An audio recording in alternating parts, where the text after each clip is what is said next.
Bueno, desde el Centro Diagnóstico Avanzado ya hemos hecho dentro de nuestro estudio para la realización del AI, que como objetivo tiene la educación continua de todos nuestros pacientes, familiares, amigos y público en general. Siempre cada jueves tocamos un tema de suma importancia y este jueves tenemos un tema de verdad que importancia, necesario conocerlo y que es importante que la población en general entienda de lo que vamos a hablar. El día 6 de junio se celebró el Día del Paciente Trasplantado. El paciente trasplantado es el paciente que se toma un órgano de otro, de un familiar, de un amigo, de un cadáver.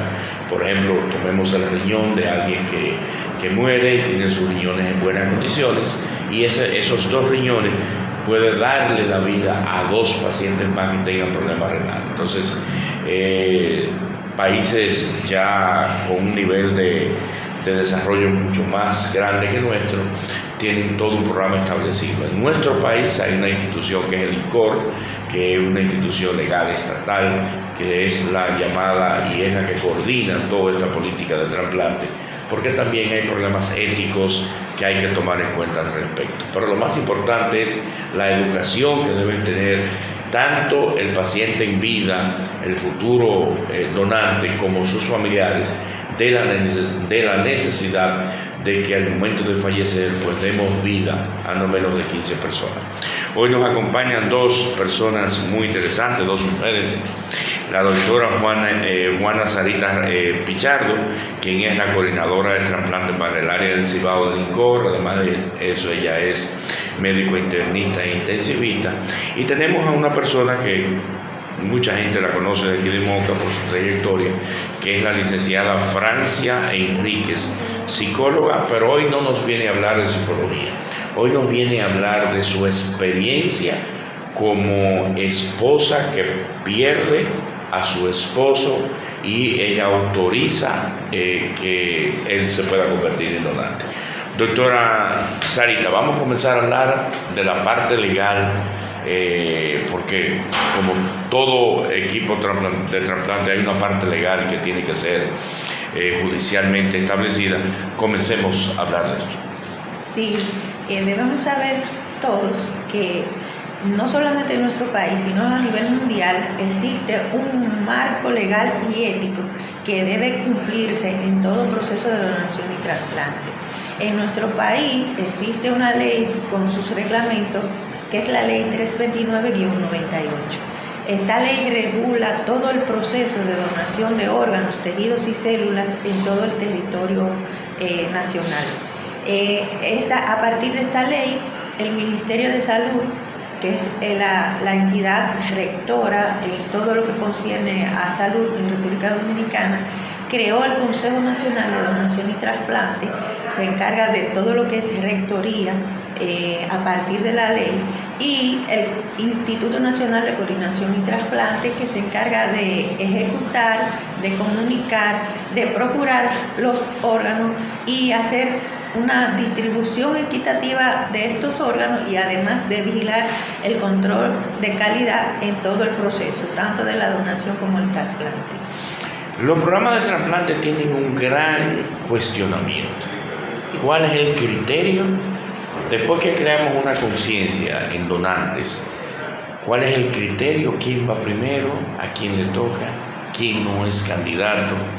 Sí. Es un problema ético importante. Dentro de los principios éticos está el de justicia y equidad. Por eso existe una lista de espera.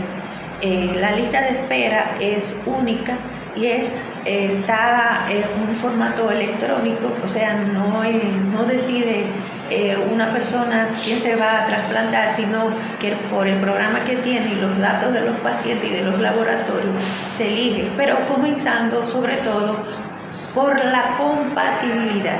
La lista de espera no es por números ordinales, primero, segundo, tercero, sino obligatoriamente debe ser por compatibilidad, porque de no ser así, nuestro organismo rechazaría esas células que no nacieron con nosotros, no las identifica como propias de ellas, atacaría este órgano y entonces sería totalmente destruido. Otras cosas que se toman en cuenta en el programa es la edad del paciente. Mientras más joven sea, también se toma en cuenta el tiempo que tiene en la lista de espera este paciente.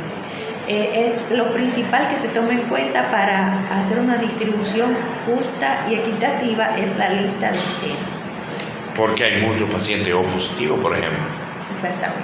Entonces, el primer criterio es la compatibilidad sanguínea. Compatibilidad sanguínea, y luego la compatibilidad ya un poquito más profunda. Está el sistema HLA, está el cross-match. Entonces, estas, por decirlo de una manera sencilla para que las personas lo entiendan, es como una especie de identificación que traen las células en su superficie para que el sistema inmunológico la reconozca y no la destruya. Entonces, sobre todo cuando no son familiares, se debe buscar el HLA que sea más compatible. Vamos a poner un ejemplo del nivel del 1 hasta el 5. Bien, si es el 5, mucho mejor, sería casi gemelos homocigotos, y esto quiere decir que el órgano tendrá menos riesgo de ser rechazado o va a necesitar menos tratamiento inmunosupresor, que es un tratamiento que se necesitaría posteriormente mientras de por vida prácticamente. Esa lista es conocida, está escondida en algún lado. Yo ahora si entro a la página del INCOR, ¿está la lista? ¿O cómo se maneja la transparencia de esa lista? En ningún país del mundo la lista está a la vista de todos, pero sí los pacientes pueden ver el lugar en que se inscribieron, no el que le va a tocar exactamente, pero sí el número del lugar que está inscrito, por ejemplo el número 10, el 100, así, pero específicamente a quién le va a tocar el órgano no hay manera de saberlo, va a depender de la compatibilidad con el paciente que dona. ¿Cuántos pacientes tenemos en lista en este momento? En la lista de espera tenemos unos 163, pero no es la realidad, porque lamentablemente prepararse para ser incluido en una lista de espera es costoso. Las ARS no tienen cobertura para no déjeme el tema de las ARS ahorita para que le hablemos claro con esa ARS. Podemos retomarlo. Hay que saber que prepararse para recibir un trasplante no es que yo voy a tomar un bulto y me voy a ir a ingresar. Puede tomarse hasta 6 meses preparar un paciente para ser el receptor de un órgano. Incluso completar un esquema de vacunación, necesita una buena evaluación cardiovascular, necesita ver que no haya contraindicaciones médicas para un proceso quirúrgico tan extenso, con riesgo anestésico por el tiempo del proceso. Se necesita una evaluación, incluso de si hay caries deben estar corregidas. Usted sabe que es un reservorio de bacterias y el tratamiento que se necesita para evitar el rechazo expone al paciente a riesgo de infecciones. Por eso si se hace evaluación bucal, si tiene caries se corrige, una evaluación del sistema urológico, y si sale alguna bacteria debe tratarse antes de comenzar el trasplante. Igual endoscopía, igual el esquema de vacuna, toda, incluyendo ahora la vacuna para COVID, para evitar que este paciente posteriormente esté muy bien trasplantado pero fallezca porque adquirió una de estas infecciones. Francia, yo sé que es un tema un poquito delicado, pero de psicóloga y conoce. Mira. Yo quiero hacer una primera pregunta. ¿Cuándo Francia y su esposo en vida plantean y dicen, pues su esposo es una persona sana, su esposo es una persona, todos lo conocemos aquí, lo conocimos, pero cuándo piensan ustedes, cuando ustedes dos se sientan y dicen, mira, el día que yo me muera yo quiero ser donante? Sí, mira, es muy gratificante cuando yo hablo de esto, aunque siento, porque fue una pérdida de mi esposo. Entonces, ¿qué pasa? Nosotros siempre hablábamos de eso, toda la vida. ¿Qué me decía Chilo? Chilo me decía, cuando yo me muera, si las uñas, los cabellos lo pueden utilizar para dar vida a otras personas, sáquenmelo, arrápenme los cabellos, porque era una conciencia que ya nosotros teníamos, porque veíamos en otros países, en películas, en documentales, de que los órganos se podían donar. Entonces, ¿qué es lo que a mi familia, a mis hijos y a mí nos mueve en este momento tan difícil en su lecho de muerte? Que yo creo que también es un proceso que nosotros vivimos como de alargar horas ese momento para uno poder asumir de que de verdad se fue. Sí. Entonces, eso también nos dio chance a nosotros de coordinar entre nosotros a través del dolor, de decir, me dice mi hijo mayor, mami, ¿y qué tal? ¿Tú te acuerdas que papi siempre decía que donaran todo lo de él, todo, porque ya él no iba a hacer más nada en este mundo? Y es bueno notar que tu esposo es una persona cristiana, ¿verdad? Es diácono. Sí, mi esposo. Que también hay mucha oposición de la iglesia de esto, pero... Sí, pero eso es una concepción de conciencia muy personal. Exactamente. Entonces, cuando tú dices, cuando yo me muera, yo quiero que a través de mí sigan otros teniendo una mejor calidad de vida a través de mí, es una cosa maravillosa. Claro. Y le voy a decir una cosa, sí, yo soy psicóloga, pero el dolor que yo sentí y todavía, en cualquier momento, cuando yo escucho cualquier canción o situaciones que yo lo recuerdo, se me salen las lágrimas. Claro. Ha sido un proceso. Chilo tiene 2 años y 5 meses que falleció.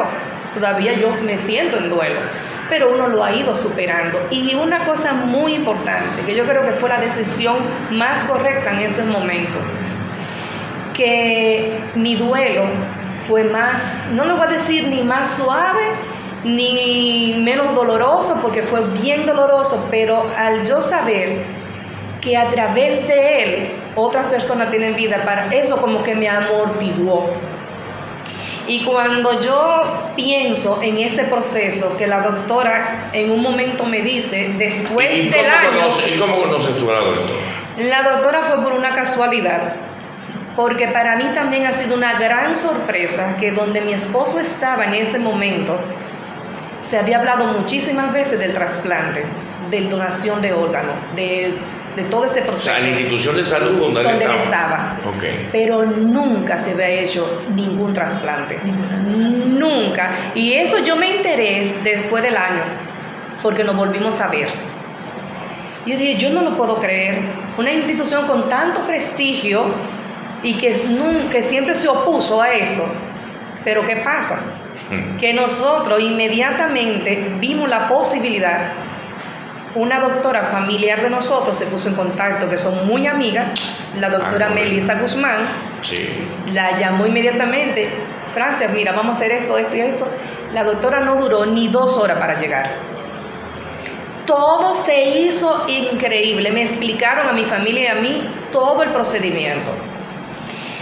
Como es un proceso bastante difícil para nosotros, la doctora nos explica y nos dice, mira, se pueden donar órganos, pero también se pueden donar tejidos.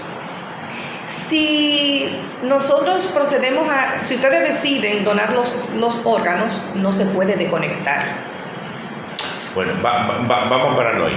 Pero Chilo está en ventilación Ajá. mecánica, tiene un pulmón artificial. Había sufrido un infarto, ¿verdad? No, fue un aneurisma cerebral. Una aneurisma cerebral. Los neurólogos, los médicos te dicen, mira, aquí ya no hay posibilidad de vida, lo que se llama la muerte cerebral. Ok, entonces en ese momento donde este impacto ya no hay más, porque hasta que el médico, estamos ahí, los familiares tienen esperanza, ¿verdad? Pero ya el personal médico te dijo, no hay vida. Pero hay un detalle. Sí. ¿Qué me dice la doctora? Pero ahí tú conoces a la doctora. Ahí ya mismo, en ese momento. Fue en ese momento.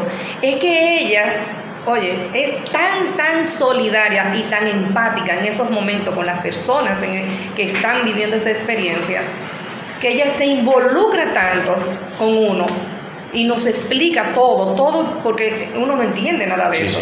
Sin embargo, como Chilo siempre habló de donen todo lo que yo tengo porque ya no me va a servir para nada, como que mis hijos de una vez dijeron, mami, vamos a hacer esto porque a través de él papi ha hecho tantas cosas buenas y queremos que siga siendo después de muerto. Y digo yo, pero es verdad.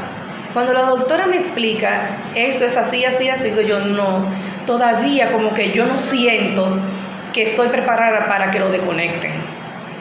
eso también es parte de mi proceso muy personal de duelo y de mi pérdida, pero también es un proceso de poca conciencia también. Sí. Porque si nosotros estamos conscientes de que eso va a llegar a una persona que lo necesita a través de una institución seria, usted dice, no, está bien, lo que ustedes crean más conveniente en este momento, yo lo hago.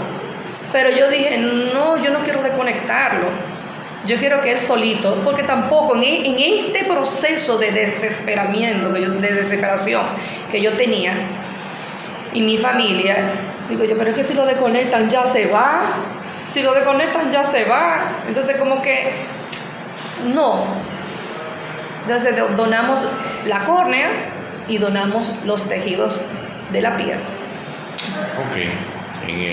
Porque siempre hay que respetar la decisión del familiar. Se pudo haber donado sí. algo más, pero... Sí, por lo que ella acaba de explicar, se pueden aclarar varias cosas. Okay. Lo primero es que la institución debe autorizar que vaya un personal, no cualquiera, sino un representante del Instituto Nacional de Coordinación de Trasplantes, INCOR. La institución debe aprobar eso. Debe aprobar eso. Yo no puedo presentarme allá y decir, yo soy del INCOR, no, pero la institución automáticamente, los familiares así lo decidieron, me comuniqué con el director y él inmediatamente me dijo, sí doctor, usted tiene permiso, hay unos formularios que deben completarse del director, aunque la familia quiera, si el director no firma, no procede, porque el objetivo es que no dejar todo a libre albedrío, haya una regulación, pero también la evaluación de que confirmar que hay muerte encefálica debe ser corroborado por 3 médicos especialistas diferentes. Sí. Además de eso, debe hacerse un estudio que confirme que de verdad no hay flujo cerebral o no hay actividad eléctrica. No es que yo voy y pellizco al señor y no hace nada. Exacto. Algo tan sencillo. Debo ver todos los laboratorios, que no haya riesgo de que se transmitan enfermedades como hepatitis B, hepatitis C. Y en caso de donar órganos sólidos, hay que hacer incluso malaria, hay que hacer virus linfotropo humano, tomar muestras para compatibilidad y todo esto. En el caso de los tejidos es más sencillo, no hay que hacer laboratorios tan complejos. Ahora bien, la familia decide que no, que va a esperar a completar la parada cardíaca, entonces eso se respeta. Al completar la parada cardíaca no hay flujo sanguíneo. Que la gente no entienda. Parada es que lo desconectan y el paciente... Se lo voy a explicar inmediatamente. Al completar la parada del corazón, deja de bombear sangre con oxígeno a los órganos y ya estos órganos no sirven para trasplante. Correcto. Ahora bien, ¿qué hay que entender? Nosotros entendemos que la vida radica en el corazón, pero desde la década de los 60 se ha demostrado que la vida radica en el cerebro. No es que las personas se mueren 2 veces, es la misma muerte pero en circunstancias diferentes. Porque fallece una persona, como sabemos, parada cardíaca, ausencia de respiración, ausencia de pulso. Una vez surgieron las unidades de cuidados intensivos, que se comenzaron a utilizar los respiradores, los ventiladores, medicina para mantener la presión y estas cosas, se dieron cuenta que lamentablemente, aunque este paciente tuviera frecuencia cardíaca, lamentablemente había fallecido. Se hace una evaluación física rigurosa de estímulos de la córnea, del oído, de si traga, de si tose, si puede respirar sin el ventilador, de si puede mantener presión con medicamentos, y que aún teniendo medicamentos, ese corazón joven podía durar quizá 48 a 72 horas, pero igual iba a haber ausencia de latidos. A partir de ahí surge el término de muerte encefálica, que hoy se conoce como muerte bajo criterio neurológico, no bajo criterio de la circulación, como es lo que comúnmente conocemos. Ausencia cardíaca, de frecuencia cardíaca y de respiración, pero si está conectado a un ventilador es bajo criterios neurológicos.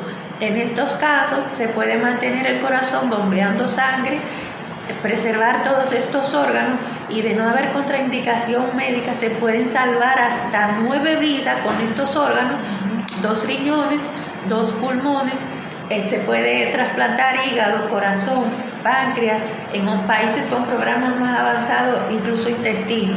Y además están los tejidos, está la piel, la córnea, las escleras, que es la parte blanca del ojo, aunque usted no lo crea también. Están también las válvulas cardíacas en caso de que no pueda donar el corazón completo. Están los vasos sanguíneos como la vena cava, la aorta, para hacer injerto vascular en caso de una lesión de este vaso tan importante que al ser tan grande no tenemos otro sustituto en nuestro organismo. Usted sufre un infarto y de la pierna se toma la safena y se injerta en el corazón. En el caso de la vena cava o de la arteria aorta no hay otro vaso que resista esta presión y obligatoriamente debe ser un injerto de un donante que ya haya fallecido. También se podría donar huesos. Con la cantidad de accidentes automovilísticos sería más prudente incluso hacer injertos de huesos y no de material de osteosíntesis. Lo mismo cuando hay desgarros musculares o de tendones, también podría donarse los tendones. Y en el caso de quemaduras tan extensas como es el caso de los niños, un injerto de piel oportuno le preservaría la vida, disminuiría el riesgo de deshidratación, pérdida de electrolitos, riesgo de infecciones, estadías en hospitales, una cicatrización más bonita que posteriormente no le impida hacer vida social. Nuestro creador fue tan inteligente que somos útiles, reutilizables, aún después de fallecido. Pero la ciencia es que no ha permitido hacer eso. Claro que sí, pero yo soy muy científica, pero sin Dios no hago nada. Bien. Francia, se estila que el donante y sus familiares no conozcan a dónde van sus órganos. ¿Es así? Y después fue que yo lo entendí. Es así. Okay. Pero lo mejor. Porque si yo me entero quién tiene la córnea de mi esposo, yo quiero conocerlo. Okay. Y yo prefiero no conocerlo. Esta política se hace. Está estipulado en la ley. Exacto. Está estipulado en casi todas las leyes de todos los países que el donante, su identidad, hay que guardarla, hay que resguardarla, porque se puede obsesionar la familia con ese receptor. No debe conocerla. En el caso de los donantes cadavéricos, no debe conocerse la identidad entre el donante y el receptor. Los familiares no deben saberlo, aunque en el caso de los donantes vivos, que podemos tratarlo más adelante, sí es posible. Vamos a hablar del cadáver. El cadáver se te entrega en condiciones óptimas, vamos a decir. Sí, no claro, hay ninguna evidencia, nada de eso. No, ellos se encargan de todo. Incluso el féretro llegó y ellos mismos y mis hijos se encargaron de ponerlo, todos, de arreglarlo. Eso me lo entregaron todo bien. ¿No te arrepientes? No me arrepiento. ¿Lo haría de nuevo? Lo haría de nuevo. ¿Autorizarías tú que en el momento de tu fallecer?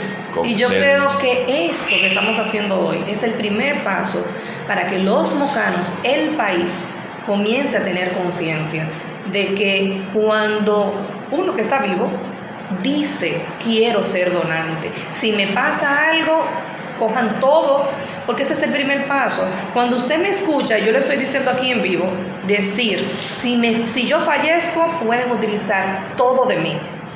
Ya eso es una evidencia donde mis familiares, aunque yo no esté, deben de respetar. Entonces, ese ya es el primer paso. Hay una serie de cosas, de carnet, que es de uno inscribirse, pero yo creo que eso es importante que lo hagan. Pero cuando usted habla con su esposo, con su esposa, con su hijo, con su hija, con quien sea de su familia y le expresa ese sentimiento o esa decisión que usted quisiera que se tomara con usted, es muy importante, porque ya luego que usted fallezca, usted no va a hacer nada. Usted no va a decir, sí, yo dije. Francia, tú estarías en disposición de convertirte, porque necesitamos eso. O sea, esta parte, incluso el programa es en el día de pacientes trasplantados, y para que haya pacientes trasplantados tiene que haber donantes obligatoriamente. Cuando yo hablé con la doctora, le dije, tenemos que hacer un trabajo en Moca. Exactamente. Tenemos que trabajar en Moca y pensamos en usted. Ahí está. Sí. Y pensamos en usted. Bien, entonces yo creo que uno de los compromisos, porque esto no puede ser, un programa de una hora, esto aunque todo el mundo lo vea, no tiene el alcance. Yo creo que debemos hacer el compromiso de esa educación. Yo creo que hay que comenzar con las escuelas, campañas, con las juntas de vecinos, porque la cantidad de jóvenes aquí en Moca, tenemos una epidemia prácticamente de muchachos jóvenes que se viven matando cada rato motores. Y aunque hay que crear la estructura, porque esto no es tan fácil, eso vamos a hablarlo ahora. Yo creo que es importante que comencemos a crear la conciencia y que la gente entienda que sí, que al margen de sus convicciones religiosas, que se respeta, que no es el tema ni hay que tocarlo, pero sí la parte material puede servir, y sobre todo tú seguir dando vida a 9, 10 personas, 15 personas, porque toda la piel no se le coloca a una sola persona, se usa muchísimo. Entonces yo digo, la mejor muestra de amor, de solidaridad, de con lo que tú quieras interpretarlo, es tú convertirte en un donante. Sí, yo creo que sí. ¿De acuerdo? Sí. Creo que sí. Y cuando usted sabe que a través de lo que usted más quiso se está dando vida, para mí es un acto de amor. Exacto. Es un acto de amor. Y no sé cómo se sentirían las personas que tienen un familiar enfermo o muriendo, que llegue un donante, que le llegue ese órgano a esa persona. Exacto. ¿Cómo se sentirían esa familia? Que a través de alguien que falleció, su familiar va a tener una calidad de vida mejor. Sí. Juana, ¿por qué ha sido tan difícil tener en el Cibao un centro de trasplante? Tenemos tiempo en eso, Tenemos tiempo, pero en el Cibao ha sido un poco difícil el trasplante cadavérico. Aunque hay que reconocer que el Cibao inició el primer programa de trasplante a nivel nacional. Claro, hay que con aclarar, el doctor Vaquero. Exactamente. Yo estuve en ese circuito. Sí, señor. Entonces, ¿qué sucede? El principal miedo de los centros de salud era el financiamiento. Usted sabe que es un procedimiento costoso, el órgano no cuesta nada. Hay que resaltar, la donación es un acto solidario, generoso, altruista, que tiene como base el principio de gratuidad. Es decir, no debe haber dinero de por medio. Eso es la base de la donación. Pero ¿qué sucede? El procedimiento quirúrgico lleva un costo. Lamentablemente, cuando se creó nuestra ley de seguridad social, no había programa de trasplante más que de renal vivo y de córnea, y solamente tiene cobertura para esto. Hasta ahora que han salido varias resoluciones, no había cobertura para el donante, para preparar el paciente y para posteriormente trasplantarlo. Creo que en los próximos meses podría ser que ya comencemos. Incluso ya hay una de las instituciones privadas en Santiago que conformó su comité hospitalario de donación y trasplante cadavérico, que había sido a inicio del 2020, pero por la pandemia hubo que suspender todo y escatimar todos los recursos en la pandemia. Ahora estamos comenzando otra vez y ya tenemos ese visto bueno de la CISALRIL, el Consejo de la Seguridad Social y la ARS para que haya esa cobertura. Y hay otra situación, aunque no se puedan trasplantar estos órganos en Santiago, eso no es ningún inconveniente. Cualquier institución de salud con una unidad de cuidados intensivos puede ser generadora de órganos y tejidos. ¿Hay un procedimiento para eso? ¿Hay un formulario? ¿Qué hay que hacer? Sí. Instituto de Especialidades Médicas quiere convertirse en esa institución. ¿Qué tiene que hacer? Primero es informarse desde el director hasta el portero. Sí. Debe ser una misión de la institución, no 2 o 3 personas que estén trabajando en eso, para que se cumplan los principios éticos, legales y todo. Debe ser así. Lo segundo es estar al pendiente de los potenciales donantes. ¿Cuáles son los potenciales donantes? Cualquier persona es un potencial donante hasta que no se demuestre lo contrario, sin importar la edad y sin importar el diagnóstico. Eso es detección de potencial donante. Correcto. Ahora, ¿quién decide si hay contraindicación médica o no? Y aborda a los familiares. Esa es la responsabilidad única y exclusivamente del coordinador hospitalario. El coordinador hospitalario es una persona que fue a España a entrenarse, no es porque lo asignó el INCOR, y posteriormente se integra a trabajar el Espérate, retorno. Juana. Entonces, yo tengo en la clínica un joven de 27 años Sí. con muerte cerebral, está en ventilador, está estable, ¿verdad? Dentro de su cuadro crítico. Con medicina. Y yo te llamo a ti. Te digo, hablé con los familiares dicen, sí, doctor, yo estoy de acuerdo. Yo te llamo Juana. No debía abordarlo usted, es lo primero, pero si por confianza de la comunidad que es pequeña y todo el mundo se conoce, lo hace y ellos dicen que sí, está bien, me facilita más el trabajo.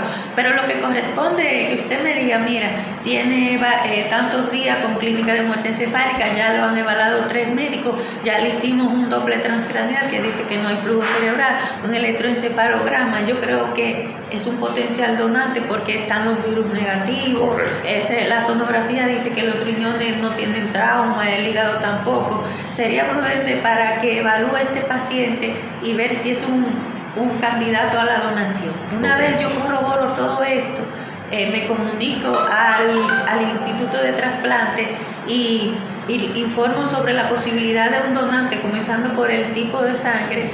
Y yo soy que debo abordar a los familiares. ¿Cómo lo hago? Tú vienes para acá. Compañía del médico tratante, quien les explica que lamentablemente ya no hay nada médico que ofrecer. Exacto. Se le da el tiempo prudente para que asimilen la noticia, porque no es algo asimilable de buenas a primeras, y menos una persona de 23 años que no sufría de nada. Y entonces posteriormente es que yo debo abordar a los familiares. Bien. ¿Cómo es que ocurrió? Como ocurrió con Francia. Pero ya tú hiciste eso, los familiares, tú te reuniste con ellos, los familiares están de acuerdo, uno en un principio dijo que no, pero ya todos están de acuerdo. Vamos, ¿qué Lo que sigue es que yo firme todo, vea que se firmen todos los formularios, incluyendo, en el caso de los accidentados, del médico legista. Usted sabe que la hoja de defunción no es el médico clínico que la llena, es el médico legista. Que y tiene si que dar hay ahí herida también. de arma de fuego, el fiscal debe firmar un documento también.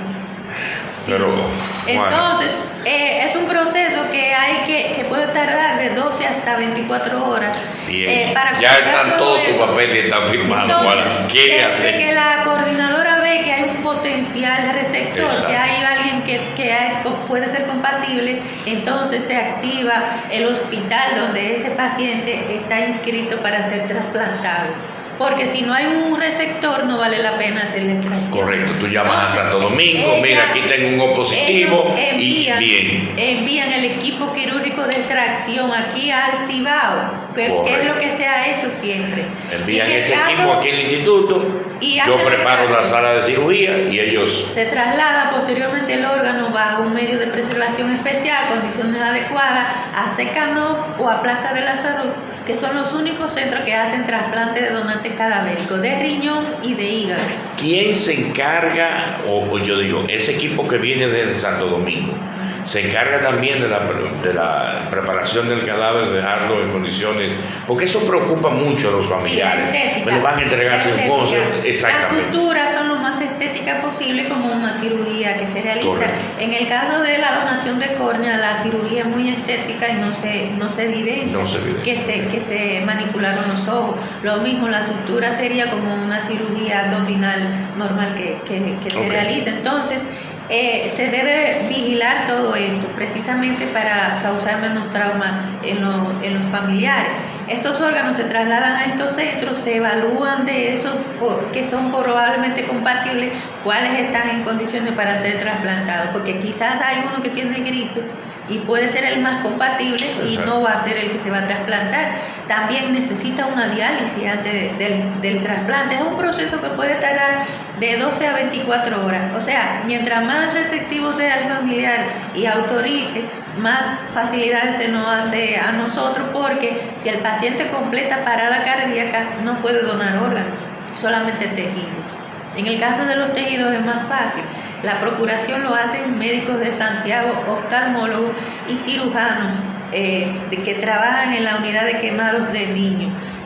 El único centro de manipular piel donada en toda la isla y probablemente del Caribe es el banco de piel de la unidad de niños quemados del Mar Rosario. Vamos, repite eso otra vez. Sí.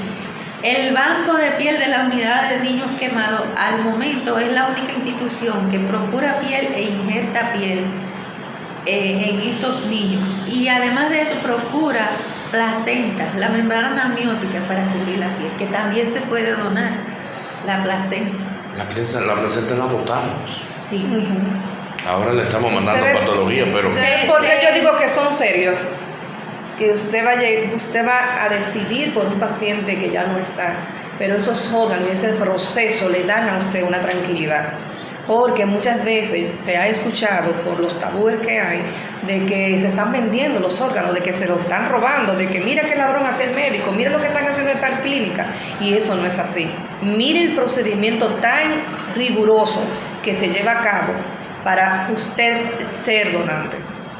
Así es. Hay que aclarar, una vez se extraen estos órganos del donante, no es que se haga almacena, no es banco de órganos, de piel sí y de tejidos, pero de órganos no. El que más dura es el de hígado y apenas son 24 horas. 24 horas. El de riñón. Exacto. El hígado unas 16, el páncreas unas 16, el corazón 8 horas. Hay que sacarse, no solamente hielo, hay un medio de preservación especial. Correcto. Para, que es lo que se llama tiempo de isquemia fría. Isquemia caliente es cuando está en el órgano todavía del donante, del fallecido. Hay que tener eso en la cabeza. Está fallecido y por eso puede ser donante. Mientras haya una posibilidad médica de estabilizar ese paciente, no puede ser donante. Y una vez se extraen estos órganos, hay que sacarse de la cabeza que usted en un solar baldío le van a sacar los órganos y van a andar en una neverita diciendo, usted necesita un riñón. No se extrajo en condiciones adecuadas, con la asepsia adecuada, riesgo de bacterias, y no se sabe si es compatible, no se tiene en laboratorio. Correcto. Son tabúes. Otro tabú que tiene la gente es que si va a durar mucho, si no se puede enterrar, llevar a la casa, se puede hacer un velatorio normal. Lo único que va a tardar un poco de tiempo para ser entregado el cadáver, que a veces es una negativa de los familiares. Sí, porque aquí tenemos la costumbre de que se murió ya, pero vamos a Estados Unidos y duramos 2 y 3 días esperando el cadáver, porque no se entrega. Sí, pero en este caso a veces la negativa es precisamente porque van a durar, puede ser que duren 12 horas. Recuerden, el equipo quirúrgico debe venir de Santo Domingo.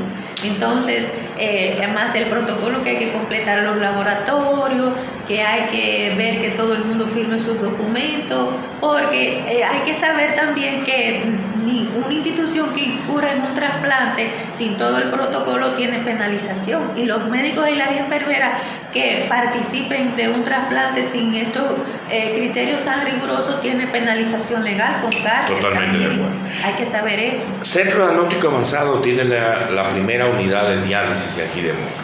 Tiene ya acá pacientes que tienen tiempo.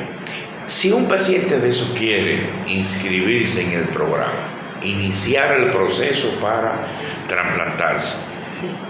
¿cuál es el procedimiento? Mire, nosotros tenemos un formulario que todos los nefrólogos debían tenerlo, y ellos mismos comenzar a detectar a tiempo cuáles van a necesitar un trasplante a futuro y prepararlo desde temprano.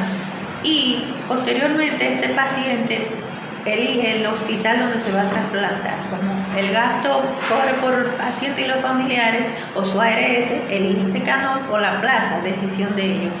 Y se dirige a este hospital y el equipo de trasplante hace una evaluación, que no haya contraindicación, ver que no falte nada. Posteriormente lo incluye en la lista de espera. En caso de que no tenga un familiar que pueda donar, porque en el caso de familiar donante ya es un proceso que vamos a hablar ahora. Un paciente de diálisis que tiene 5 años en el programa y tiene 60 años, ¿es candidato? Puede ser candidato. 2 opciones tiene. Ir a la lista de espera o un familiar directo.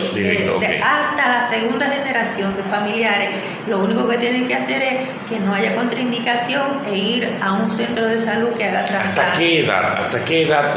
Yo tengo 80 años, ¿ese es candidato? Mire, en países como España, que la media de vida y de población es muy mayor, lo que han hecho es trasplante bajo algunos criterios importantes. Si el paciente que dona es muy mayor, lo que hacen es que en vez de injertar un riñón, se injertan los 2, a ese de 60 o de 80. Okay, o que el que done sea lo más cercano a la edad. Es decir, si hay un donante de 20 años, en vez de ponérselo al de 80, se le pone al más joven. Son criterios expandidos, es la palabra correcta en este caso. En vez de implantar un solo riñón, como se hace siempre, se implantan los dos, porque el paciente es añoso. Estamos haciendo trasplante hepático en el país, ¿verdad? Sí, señor. En Plaza de la Salud se realiza trasplante hepático desde el 2008. De 2008. Sí, no con tanta frecuencia. No tanta frecuencia. Hay ciertas condiciones para el hígado, si ya tiene mucho tiempo con aminas. En el caso del paciente politraumatizado, muchas veces el hígado también ha sufrido. Ahora se está por comenzar un programa de trasplante. La técnica Splint es que un vivo puede donarle a un niño un segmento de su hígado. De su hígado, correcto. En este caso, puede seguir viviendo muy bien, diferente a cuando es un adulto y necesita el hígado completo, debe ser obligatoriamente de una persona fallecida. Lo mismo el corazón, porque son órganos únicos y órganos vitales. El riñón es más fácil porque con un solo riñón se puede seguir viviendo. Hay personas que nacen con un solo riñón y no se viven toda su vida. El paciente que dona vivo, Francia le donó a su hija, ella se queda con un riñón. Ella tiene posibilidad en cualquier momento de tener una enfermedad renal y de caer en diálisis, fallo renal. Ella, por el hecho de habernos donado, adquiere algún tipo de vamos a decirlo, privilegio, porque debería ser así. No, lamentablemente va igual a la lista de espera. A nivel internacional también es así. Igual, por compatibilidad. Pero no es un poquito injusto eso. Parece injusto, porque pero ella no hay manera de decir, ay, apareció uno, te toca a ti. No, va a la lista de espera. Va a la lista de espera igual. El principio de equidad, a todo el mundo debe tocarle la misma oportunidad. Francia, ¿este proceso de donación costó algo a ustedes? No. Nada. No alteró en nada lo que es el costo. No. ¿Quién lo asumió? Sucede lo siguiente, disculpe, automáticamente deciden donar, se abre un expediente nuevo. El INCOR debe ver que el centro que va a trasplantar cubra ese gasto. El familiar no incurre en ningún gasto a partir de la donación. El Instituto de Trasplante debe velar porque el centro que va a trasplantar le pague el uso de cama de ese donante. Por ejemplo, la plaza va a trasplantar, bueno, la plaza paga el tiempo que duró en intensivo y la sala quirúrgica. El familiar no. Pero Juana, ¿y por qué el centro? El centro que va a hacer el trasplante. El que va a hacer el trasplante. No es el donante, el que va a hacer el trasplante. Trasplante, ok. El que va a hacer el injerto del órgano, no donde está ingresado. Es decir, el centro donde está ingresado no pierde porque a más tardar en 30 días el INCOR tiene que buscar el que le pague y el familiar tampoco, porque automáticamente deciden ser donantes, se abre un expediente nuevo. Bien, entonces concretizando que eso es importante, porque siempre hay que hablar de dinero. No hay ningún costo, usted autoriza como familiar, no hay ningún costo de ahí en adelante para lo que es el proceso de la extracción de los órganos. Ellos se encargan de todo. De todos. Sí. Usted, yo la veo muy tranquila, usted, muy conforme, sobre todo con el INCOR. Fue que la trataron tan bien que usted incluso accedió a estar con nosotros. Si usted supiera que al año de mi esposo fallecer, cuando se cumplió el día del donante, yo fui llamada para dar mi testimonio. Y hemos mantenido ese vínculo de agradecimiento, porque de verdad que sí, nos trataron muy bien, fueron muy éticos y rápido en todo lo que hicieron. Y cuando a usted a nivel nacional o a nivel del Cibao la eligen, porque no han sido tantos los donantes, pero han habido donaciones, y que a usted la elijan para que dé su testimonio, también para mí así fue muy importante, porque a través de ese testimonio yo sé que otras personas se han motivado, y uno escuchar otros testimonios también de personas jóvenes, de que sus madres, su papá, su mamá decidieron donar los órganos de su hijo que tuvo un accidente, también conmueve mucho. El uno involucrarse en todo esto, estar ahí, escuchar tantos médicos serios que están en ese programa, me da mucha seguridad. Sí. De verdad. Qué bueno. Esta es la primera vez que oigo una persona que se sienta así tan conforme con un servicio público, con la historia de nuestro país, que se cree que todo servicio público está mal hecho. Qué bueno que sea así, qué bueno que tú lo hayas sentido y lo hayas vivido de esa manera y que sirva de ejemplo para que otras personas también se animen, porque esta cultura tenemos que cambiarla. Sí. No se ve atentado el programa de trasplante con el desarrollo de las células madres. No en lo inmediato, si se da cuenta, aún las células madre hay ya unos principios bien establecidos de manera internacional. El CONABIOS asumió estos lineamientos sobre el uso de la terapia celular, pero aún quisiera yo, porque así sería más rápido resolver a los pacientes, y también es difícil abordar a una persona en medio de su dolor, a una familia en medio de su dolor. Uno lo hace pensando en la cantidad de madres que tienen a sus niños esperando un trasplante, los padres que quieren recibir un trasplante para ver crecer a sus hijos. Uno se arma de valor para acercársele a una familia en medio del dolor. Eso es lo que en realidad nos motiva a nosotros a hacer eso, pero en realidad no deja de ser difícil. Uno agradece sobremanera el hecho de que en medio de ese dolor las personas hagan a un lado ese tipo de situación. Yo escucho a la doña, pero también me pongo yo en ese lugar. Mi familia han habido donantes también, han decidido donar, lo decidieron en vida y posteriormente nos pusimos de acuerdo para poder colaborar aún después de fallecido, seguir dando vida, seguir ayudando. Nosotros podemos imitar la vida de nuestro Señor Jesucristo, quizás de manera más fácil.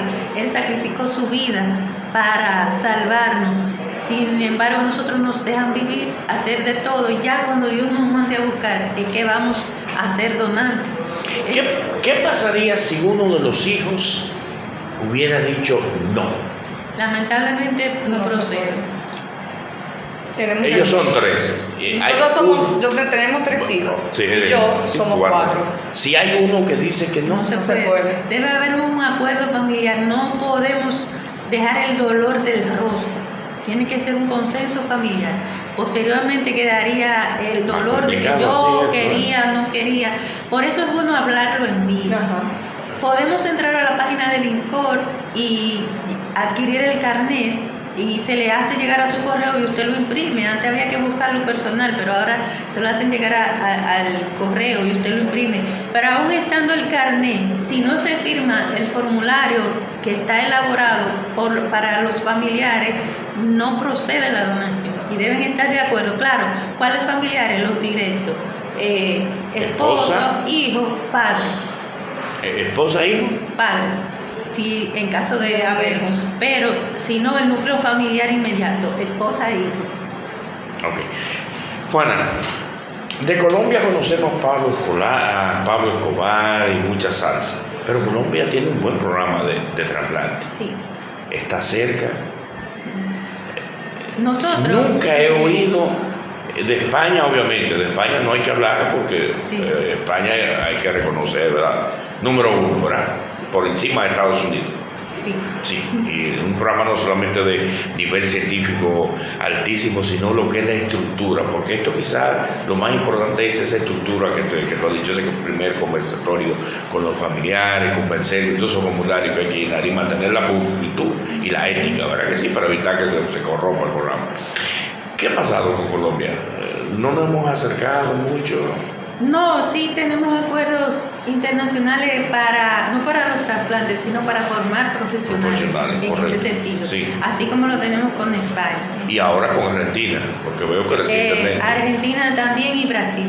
¿Qué debe hacer un cirujano joven que quiera...? De antemano hay que esperar unos detallitos porque es de ministerio a ministerio, no es de INCOR, de organizaciones de trasplante a organizaciones de trasplante. porque hay una parte de financiamiento que debe cubrir el ministerio, pero sí se va a llamar a concurso a los cirujanos que quieran entrenarse en trasplante, a las enfermeras que quieran entrenarse en trasplante, intensivistas, anestesiólogos. Sí se va a llamar a concurso en su momento cuando se terminen de firmar los acuerdos pertinentes. Pero tú crees más o menos en el 2050, 2053. No creo. ¿Tú no no crees? creo. ¿Tú crees que antes llega? Antes que Daniel se vaya de ahí, ¿tú crees que podemos resolver eso? Nos van a insistir. ¿Usted sabe por qué? Porque ya eso está desembolsado, lo de la cobertura de los trasplantes. Entonces ese dinero se va a quedar ahí sin gastar. Es lo contrario, nos van a insistir a nosotros. Yo sé que el esfuerzo es pacientes. grande que se ha hecho, Sí. Yo sé que sí, porque es muy fácil sentarse aquí y decir, ¿por qué no se ha hecho? En el día a día la cosa es diferente, pero tenemos que dar el paso ya, Sí. O sea, todavía la cantidad de no es trasplantes no es suficiente. Lo ideal es 50 donantes por millón de habitantes. La tasa más alta que hemos tenido es de 2.93 y por el COVID lamentablemente bajamos Sí. a 0. Ya tenemos luz verde para continuar, vamos a arrancar, creo que ahora en mejores condiciones porque no había manera de financiar todo este programa, pero ahora por lo menos las ARS van a cubrir. Ok, vamos a hablar con las ARS ahorita. ¿Qué debo hacer yo que tengo un familiar que está en diálisis y yo quiero ser donante? Vivo. Están además de los donantes cadáveres con los donantes vivos. El donante vivo solamente puede donar riñón porque es un órgano par, porque sus otros órganos son vitales. Puede donar células pancreáticas, células del hígado, sangre pero ¿qué pasa con este paciente? Si son familiares, solamente hay que ver que son compatibles y no hay contraindicación médica y van al centro de salud donde se hace el trasplante, sin necesidad de pasar por el consejo. En el caso de que este donante vivo no tenga ninguna relación genética ni ninguna familiaridad política, como el caso de las esposas, los novios, los hijos adoptivos, el caso es evaluado por una trabajadora social, se evalúan también en el INCOR y se evalúa que no haya dinero de por medio. Se somete al Consejo de Trasplante y si están todos de acuerdo, se le da una carta al paciente para que vaya al centro de salud con su donante a hacer el trasplante. ¿Qué cuesta prepararse para qué le cuesta al donador y al donante prepararse para esa Sí, trasplante? lamentablemente es muy costoso. Incluso en el caso de los donantes vivos, cada prueba de compatibilidad cuesta unos 40.000 a 45.000 pesos. Y si no es compatible, hay que comenzar de cero con otro. Primero ver que no haya contraindicación médica y posteriormente ver si es compatible.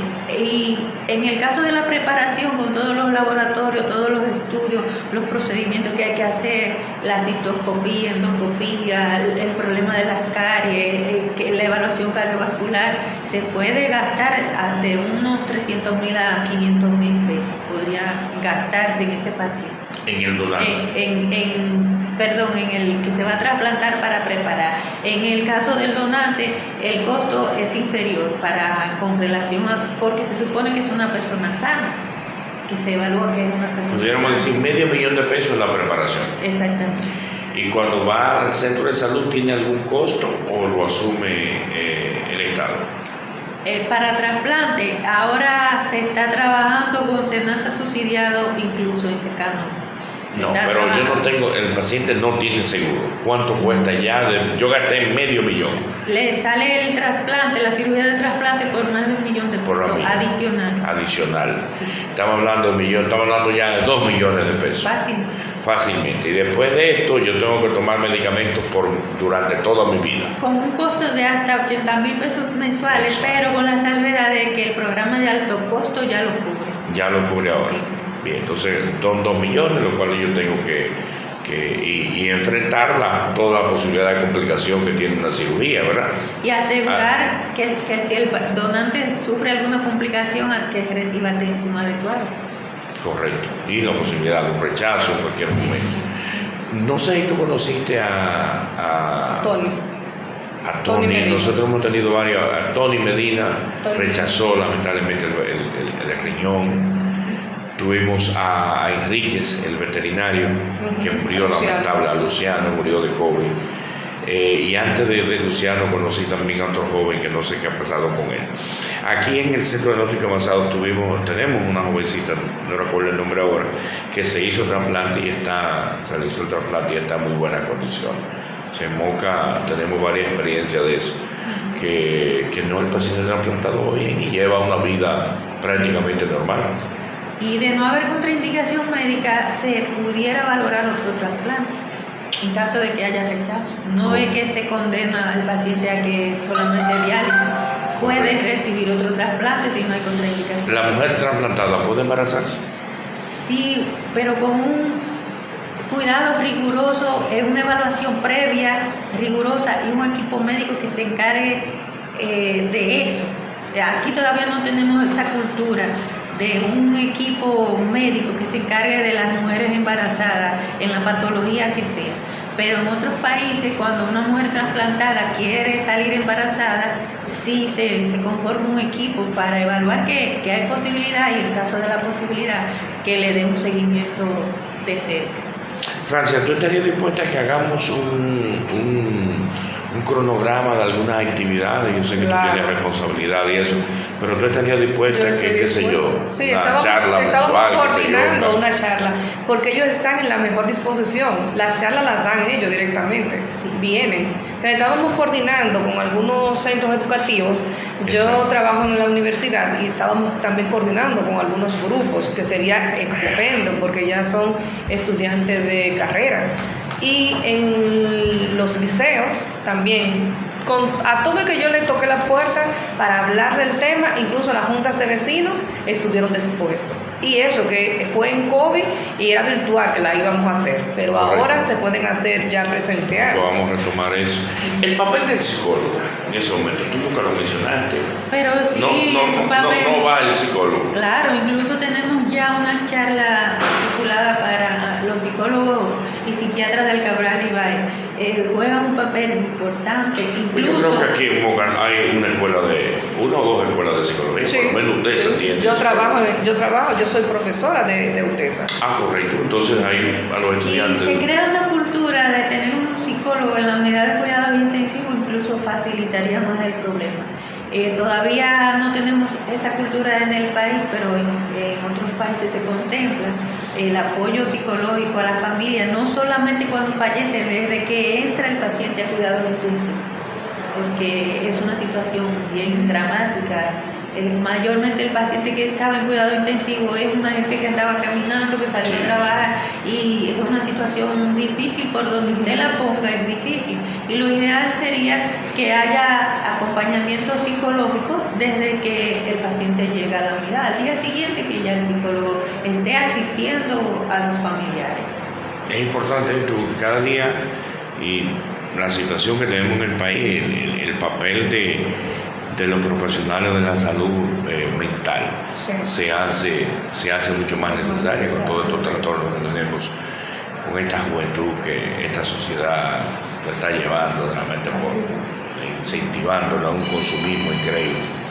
Bien, se habló de seguridad social y nos vendieron el engaño de que eso era lo mejor que iba a pasar. Ya se ha desenmascarado lo que es la pensión. Ya sabemos que por mucho que tú dures trabajando, los banqueros se quedan con tu dinero. En la parte de salud tenemos grandes intereses económicos.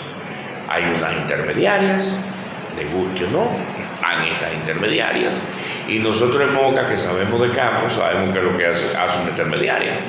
Usted tiene una finca, una tierrita de conuco, de yuca, te pasa el año entero trabajando. Yo voy ya a final de su cosecha, te la voy a comprar 3 pesos, me la llevo y te la vendo el día 8. Así es. Me fui y tú el año entero está que la plaga, que el abono, que el leyero. Pero no hay manera que se entienda que tenemos que salir de estas intermediarias.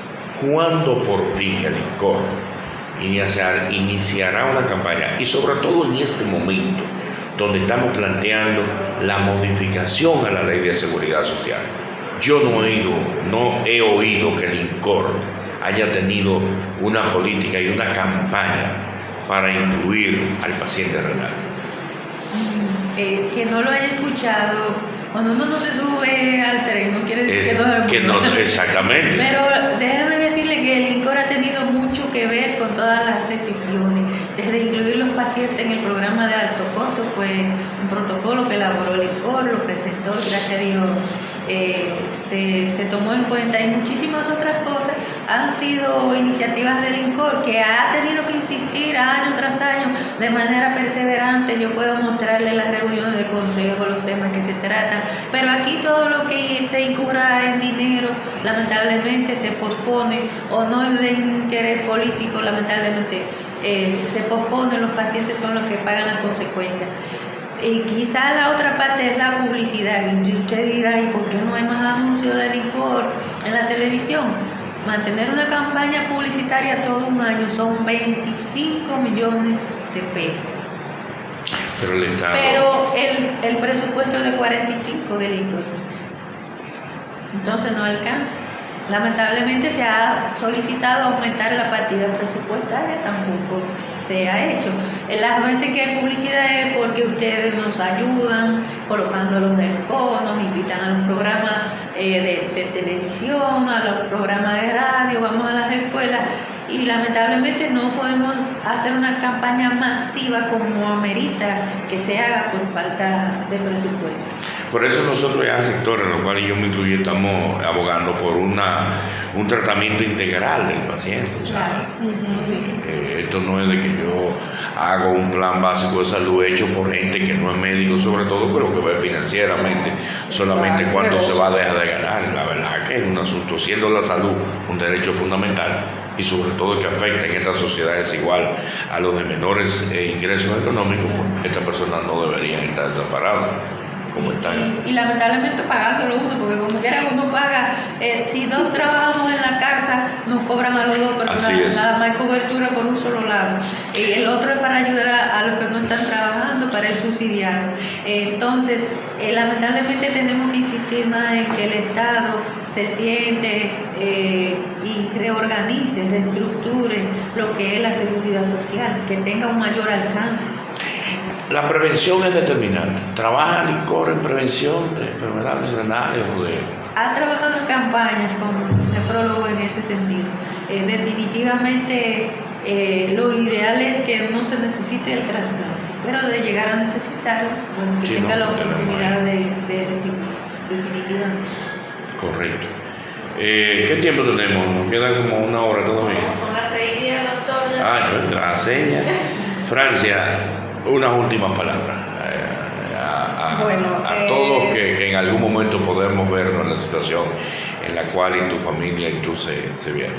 Que si el paciente o el fallecido en algún momento ha hablado y ha dicho que quiere que sus órganos sean donados, que ellos tomen la decisión, que digan que sí y que todos se pongan de acuerdo, porque de verdad yo, como personas en duelo, que mi familia estuvo en duelo, nos sentimos como más amortiguados, nos sentimos como conformes. Yo decía, wow, los órganos de Chilo llegaron a otras personas. Y cuando yo pensaba en los niños quemados, era una satisfacción que yo sentía, que yo no sé ni describirla, pero yo creo que una de las cosas que me ha ayudado a... La gente ve a uno, pero ve a uno como la apariencia. Dice, sí. Pero Frances sí superó eso rápido, fácil. Eso no es fácil. Eso no es fácil. No ha sido fácil. Si no, preguntémosles a las noches. 30 años juntos. Sí. Y con el amor.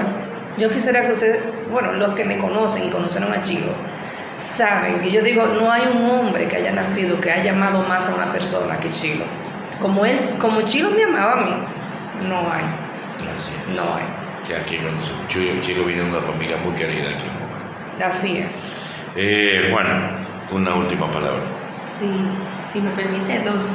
Okay. Primero que nada, agradecer a doña Francia y a todas las familias que han decidido donar, en medio de su dolor han decidido ayudar a otras personas. Y la otra palabra es hacer un llamado a la concientización sobre la donación de órganos. Cada año miles de personas en todo el mundo necesitan un trasplante para poder seguir viviendo, y apenas se alcanza a trasplantar el 10% de los pacientes que necesitan un trasplante. Una problemática mundial, incluyéndonos a nosotros en República Dominicana. Toma conciencia, piénsalo, háblalo con tus familiares y por favor, da vida, hazte donante. Bien, yo creo que nosotros hemos logrado el objetivo que queríamos, que es llevar a todas las personas que nos siguen estas inquietudes y esta responsabilidad que tenemos de una u otra forma nosotros seguir con vida aún después de la muerte. Lo podemos hacer, el país aún con sus limitaciones tiene el programa, hay gente que está dispuesta a hacerlo, hay ejemplos ya de que se han hecho y nosotros podemos seguir haciendo. Compromiso es el próximo jueves a partir de las 5 de la tarde, donde tendremos otro tema importante para ustedes.